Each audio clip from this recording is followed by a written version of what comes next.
Yeah, absolutely. So, but before we get into that, right, I'll even give you, you kind of gave some of those tips like the assertiveness, the vision and all that stuff. And I want to give y'all three things that I believe that every leader, if you develop, these are things that anyone can develop, right?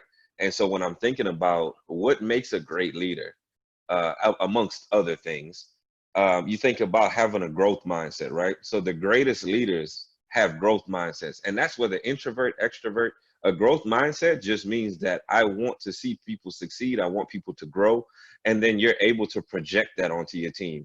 So as you have this vision and you have these thoughts formulating in your mind, whether you want to speak out about it or not, you have to be able to project that down into your team. But anyone can create a growth mindset, right? And your environment doesn't dictate whether you're born with one or not. Like I was born into an environment where, as amongst a lot of other people that did not have that growth, and this is what the big picture looks like, right? So the second part is being able to leverage diversity.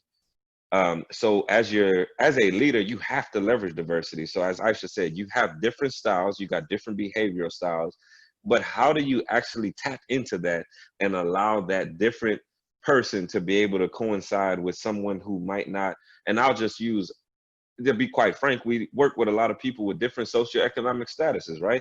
Or we might have grown up in different socioeconomic statuses. So how do you leverage someone who, like myself, we didn't have a whole bunch of stuff growing up, but you have somebody else that I'm working just right along with that might have had everything that they not necessarily given to them, but they had the exposure and they had the tools to be able to do what they wanted to do. So how do you leverage those two together? One might have a bigger grind than the other one, but one might have a bigger picture than the person with the grind. How do you leverage that together? And then the final part is the clarity and being able to energize your team.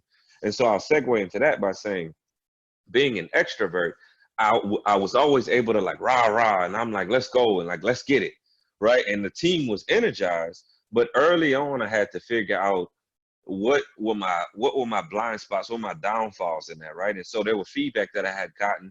I had a leadership role while I was in college, and they said, you know what, everyone loves working for you, and you create this environment that people enjoy coming to work, and people just love being around you.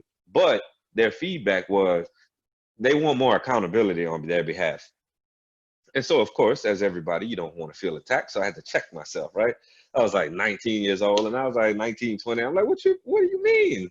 I need to hold people accountable. They should hold themselves accountable. But I had to realize that holding people accountable mean different things. It could just mean, hey, what's your goals for the day? It could just mean, hey, I see that you didn't do this, today or whatever, like, right? Or what time are you gonna have this done by?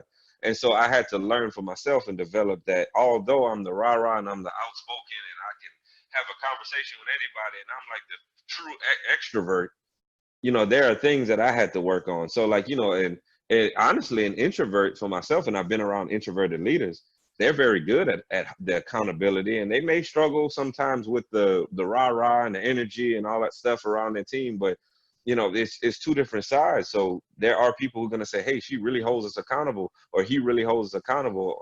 On the other side, it's like, hey, he's all about the energy and the rah rah, and then, he has some things to develop. So yeah, they're being an extrovert doesn't necessarily mean that you're going to win every time. Being a mature extrovert, I should say, is what's going to bring you to the next level when you identify it's not all about just the energy. It's a good part of it and what makes you strong as a leader.